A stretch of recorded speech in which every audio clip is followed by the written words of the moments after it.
One of the biggest trends that we've seen in the last 10 or 15 years working around computers is the shift away from desktops and towards laptops and tablets.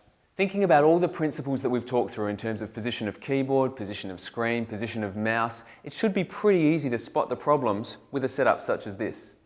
The keyboard is a little too far away, the screen is a little too low, and the mouse isn't exactly where you'd want it either. I want you to think about when you use your laptop or your tablet, whereabouts do you position it? Is it even this good? Or are you thinking of yourself sitting on your couch or sitting down on the floor? So if we accept that all of us are going to use laptops fairly frequently, it's extremely important that we work out how to use them safely both at work and at home.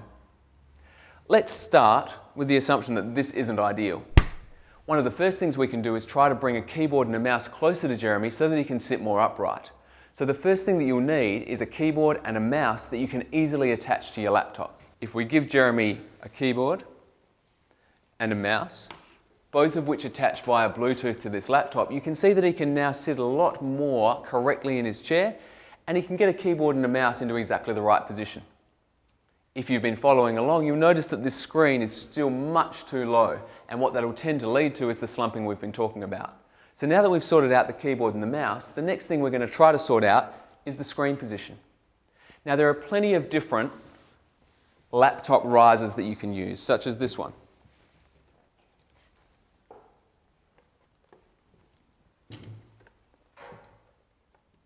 The laptop riser will keep your laptop securely in position. And if you have a look at this, it's certainly a better position than we had a moment ago. But if we remember from a screen position point of view, ideally we want the top third of the screen at the same height as Jeremy's eyes. And if we have a look at that alignment, you'll see that this is still much too low for what we're after. You could then put this laptop riser onto another monitor riser.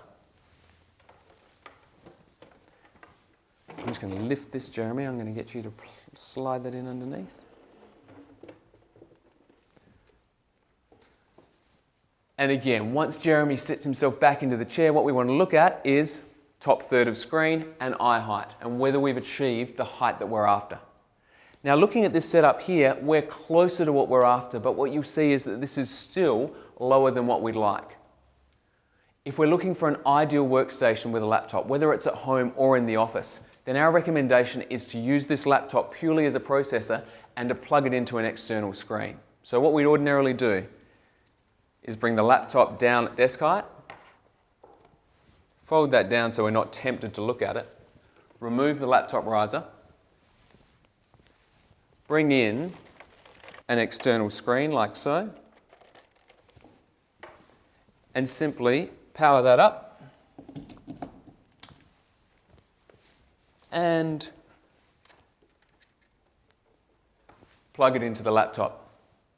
What you've now got is a laptop essentially functioning as a desktop. Keyboard in the right position, mouse in the right position, screen at the right height and in the right position, and much better resolution on your screen as well.